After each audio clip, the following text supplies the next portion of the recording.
masalah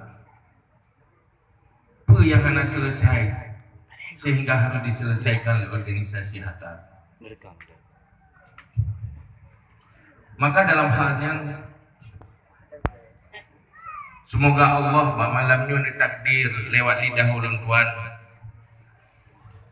beitubit narit-narit yang berkat yang bermanfaat ke Danyoban Bandung untuk masa depan sisa usia sampai ajal Danyo, dan untuk masa depan setelah dakubah dunianya untuk selama-lamanya.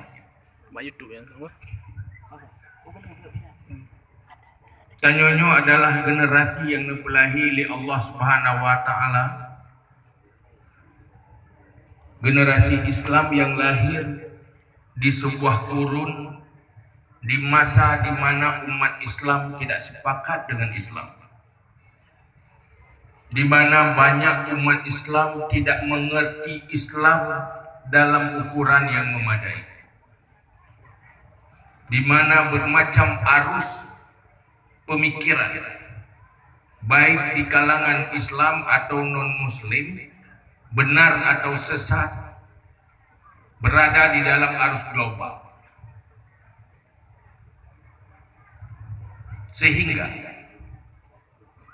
warisan Ahlus Sunnah wal Jamaah yang warisi leindatu katanya berada dalam sebuah situasi yang diserang dari segala penjuru. Sehingga urunnya butuh sebuah arus yang terorganisir dengan baik. Bagaimana Hatta adalah sebuah organisasi yang mengorganisir pemikiran kepada pemikiran yang benar dan mengorganisir sikap dan perilaku kaum muslimin khususnya kepada arah yang benar, ke arah yang betul.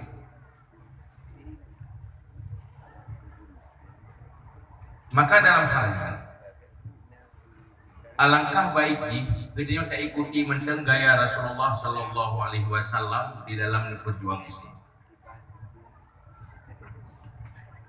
Setelah kita kaji-kaji perjuangan Rasulullah Sallallahu Alaihi Wasallam, maka bisa dirumuskan apa yang diperjuang oleh Rasulullah dan pakiban konsep dan strategi yang diperjuang oleh Rasulullah. Rasulullah punya niat baik dan tahu cara melaksanakan niat baik dan mensukseskan niat baik. Yang sampai tingkatan memang pangkat nubuah yang Nabi oleh Allah kepada Rasulullah.